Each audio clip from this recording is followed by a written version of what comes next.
Assalamualaikum warahmatullahi wabarakatuh. Al-Fatihah. A'udzu billahi minasyaitonir rajim. Bismillahirrahmanirrahim. Alhamdulillahi rabbil alamin. Ar-Rahmanir Rahim. Maliki yaumiddin. Iyyaka na'budu wa iyyaka nasta'in. Ihdinas siratal mustaqim. Siratal ladzina an'amta 'alaihim ghairil maghdubi 'alaihim waladdallin. Rabbi firli wa li walidayya walil mu'minina amin.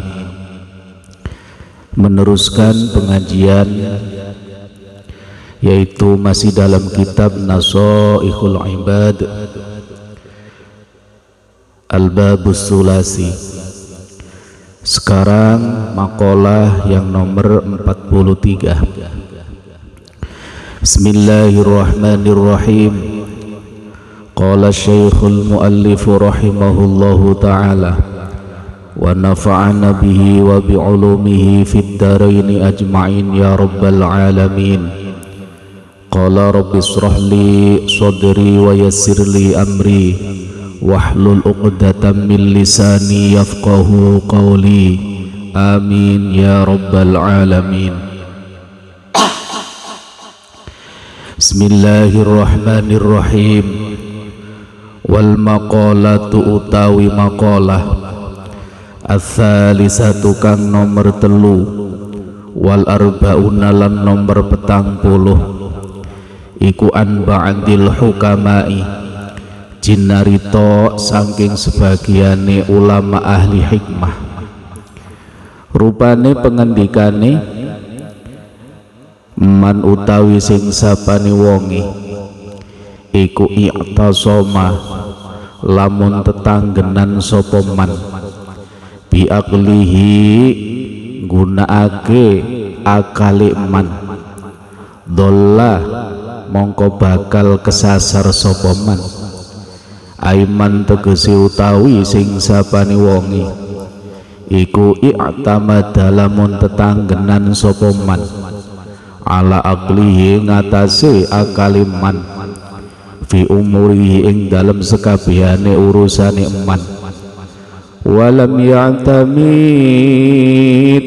lan ora tetanggenan sapa man alallahi ta'ala ingatasi Allah ta'ala fi dzalika ing dalem mengkono-mengkono umurihi lam yuhtad lek ngono ora bakal den tuduhake sapa man ila shawabi maring dalan kang bener.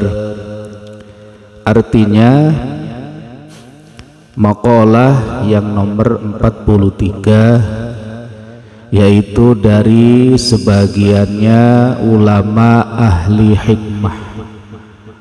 Ulama ahli hikmah itu adalah ulama yang ahli mengobati hati atau bengkel hati, itu adalah ulama ahli hikmah. Lah sebagian ulama ahli hikmah itu mengatakan man i'tasama bi aqlihi dhallah. Jadi barang siapa yang mengandalkan akalnya maka orang tersebut akan tersesat atau akan sesat. Ay man i'tamada ala aqlihi fi umurihi wa lam ya'tamid ala Allah ta'ala fi dzalika lam yuhtad ila shawabi. Jadi orang yang i'timad atau mengandalkan akalnya dalam segala urusan-urusannya, walam ya'tamid Allah ta'ala fi dzalika, dan dia tidak pernah mengandalkan Allah artinya meninggalkan tawakal kepada Allah. Jadi hanya mengandalkan akalnya saja dalam setiap urusan-urusannya, lam yuhtad ila shawabi, maka dia tidak akan pernah ditunjukkan oleh Allah jalan yang baik atau jalan yang benar. Nah ini, jadi ini biasanya terjadi pada orang-orang yang diberikan akal yang cerdas atau IQ-nya tinggi. Jadi saking tingginya IQ-nya, dia merasa bahwa segala yang sudah dilakukannya itu murni karena kecerdasan dia. Misalkan bangun apapun, program apapun, merasa itu adalah dari akalnya dia. Nah ini, jadi makanya ini meninggalkan tawakal kepada Allah, tidak mau tawakal, bahkan berdoa saja enggak, karena merasa akalnya ini yang bisa semuanya. Jadi makanya orang yang tidak ada rasa tawakal dalam dirinya, hanya mengandalkan akalnya, misalkan dia merancang sesuatu yang sangat hebat lah, dia merancang sesuatu mengandalkan akalnya, maka apabila orang itu tidak berhasil dalam melakukan sesuatu itu, maka yang ada pasti stres, merasa gagal, puyeng kepalanya, merasa gagal dan punya rasa malu yang sangat luar biasa. Kenapa? Karena dia mengandalkan akalnya. Beda kalau orang itu bertawakal, setelah dia ikhtiar terus bertawakal kepada Allah. Andai kata misalkan dalam pekerjaannya gagal atau rancangannya gagal, kalau ada orang tawakal kepada Allah, maka dia tidak stres, dia tidak kacau balau. Jadi dia bersandar kepada Allah, pasti dalam dirinya mengatakan mungkin Allah belum mengizinkan. Jadi tidak mungkin stres, tidak merasa gagal, enggak, karena memang sama Allah tidak diizinkan. Ini kalau orang itu sesudah ikhtiar bertawakal kepada Allah. Nah ini bedanya. Jadi kalau orang tidak tawakal, begitu gagal itu merasa merasa stres berat karena apa yang dirancang ternyata gagal, dan dia bisa gila dengan itu. Lah beda kalau orang tawakal, begitu dia gagal pasti akan berpikiran bahwa Allah belum mengizinkan. Nah ini, jadi maka dia akan berusaha lagi. Beda kalau orang mengandalkan akalnya, biasanya sudah putus asa, stres, dan bahkan sampai gila. Jadi makanya agama mengajarkan kalau kita mengerjakan sesuatu harus ada rasa tawakal kepada Allah Subhanahu wa ta'ala, agar andai kata misalkan Allah tidak memberikan keberhasilan dalam kita mengerjakan sesuatu, pikiran kita tidak langsung stres, pikiran kita tidak langsung kacau, tapi kita kembalikan kepada Allah bahwa Allah mungkin belum mengizinkan dalam pekerjaan ini. Nah ini pentingnya tawakal. Jadi orang yang mengandalkan akalnya, kata ulama ahli hikmah, maka dia sesat, bahaya bagi dirinya, bahaya. Lah inilah pentingnya kita tawakal kepada Allah Subhanahu wa ta'ala. Jadi jangan sampai kita mengandalkan akal kita, apalagi dalam ilmu ilmu tasawuf. Kita tidak bisa yang namanya tidak ada campur tangan Allah, semuanya atas campur tangan Allah. Dicontohkan sama ulama, misalkan ada seseorang bisa berbuat baik atau bisa beramal baik, apapun itu bentuknya, lah dia meyakini perbuatan baik yang dilakukannya itu atas dasar kemampuan dia, maka Allah akan memalingkan muka kepadanya. Kenapa? Karena dia bisa berbuat sesuatu, bisa berbuat amal baik, itu semua karena fadl dari Allah Subhanahu wa ta'ala. Nah makanya apalagi orang yang mengandalkan akal tanpa tawakal, lam yuhtad ila shawabi, tidak akan pernah ditunjukkan kepada jalan yang benar. Nah ini makanya kata ulama, orang yang mengandalkan akalnya maka akan sesat. Kita lanjutkan. Wa manutawi sing sapani wonge iku istaghna lamun ngrasa sugih sapa man bimalihi kelawan bandane man qalla mongko bakal kekurangan sapa man aiman tegese utawi sing sapane wonge iku iktafa lamun ngalap cukup sapa man bimalihi kelawan bandane man lam yakfihi mongko ora bakal nyukupi ing man apa zalika mengkono-mengkono mal. Wa fil hadis lan iku tetep ing dalem siji hadis manistaghna billahi ahnahu utawi lafat manistaghna billahi ahnahu artine manutawi sing sapane wonge iku istaghnah lamun ngrasa cukup sapa man billahi ngrasa cukup ing Allah agnahu mongko bakal nyugihake sapa Allah ing man. Lah yang berikutnya wa man istaghna bimalihi wa man istaghna bimalihi qalla, barang siapa yang merasa kaya dengan hartanya, berarti merasa kaya, merasa cukup dengan hartanya, maka orang itu pasti akan kekurangan. Aimanik tafa bimalihi lam yakfihi dzalika, orang yang mengandalkan hartanya, jadi merasa cukup apa-apa bisa selesai dengan harta, maka tidak akan bisa itu menyelesaikan semuanya. Lam yakfihi dzalika, tidak akan pernah mencukupi. Jadi makanya ini pentingnya kita tidak boleh yang namanya mengandalkan harta, karena apapun keberadaannya harta tidak akan bisa mencukupi. Sebanyak-banyaknya harta yang kita punya, kalau kita tidak pernah ada rasa syukur kepada Allah, maka tidak akan pernah yang namanya kita merasa cukup.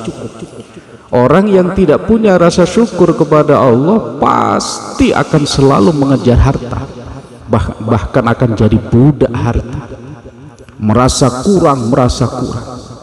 Apalagi orang yang mengandalkan hartanya, itu pasti akan merasa kurang terus. Lah makanya di sini wa man istaghna bimalihi qalla, orang yang merasa kaya dengan hartanya, maka dia pasti akan merasa miskin, merasa kekurangan terus. Nah, ini. Jadi makanya syukur itu penting. Kenapa? Karena begitu orang bersyukur kepada Allah, disitulah dia akan merasakan bahwa apapun yang dimilikinya itu adalah sesuatu yang sangat luar biasa besar. Orang yang tidak mau bersyukur pasti akan merasa kurang. Sebanyak apapun dunia yang dia miliki pasti akan kurang. Misalkan orang diberikan harta 1 miliar, dia tidak bersyukur kepada Allah, maka akan kurang lagi, akan kepingin lagi 2 miliar. Sudah punya 2 miliar, kepingin lagi 3 miliar dan seterusnya. Nah, syukur di sini pentingnya apapun yang kita miliki, berapapun yang kita miliki, itu akan merasa cukup. Kita berterima kasih kepada Allah Subhanahu wa ta'ala. Kita tidak akan pernah mengejar harta, kita tidak akan pernah yang namanya tidak akan pernah yang namanya jadi budak harta. Lah ini pentingnya kita tidak boleh yang namanya mengandalkan harta kita, merasa kaya dengan harta kita. Kalau kita merasa kaya dengan harta kita, maka kita akan merasa kekurangan. Kita lanjutkan. Wa man utawi sing sapane wonge iku azza lamun ngrasa mulya sapa man bi makhlukin kelawan makhluk, dzalla mongko bakal ina sapa man. Aywa man tegese utawi sing sapane wonge iku kanat selamun ana apa kuwatuhu kekuatane man ana iku bi makhlukin kelawan makhluk, sara mongko dadi sapa man ana iku dzalilan ina. Lah yang selanjutnya, orang yang merasa mulia dengan makhluk maka dia akan terhina. Aywa man kanat quwwatuhu bi makhlukin sara dzalilan. Orang yang kekuatannya jadi merasa kuatnya itu karena punya dekengan makhluk,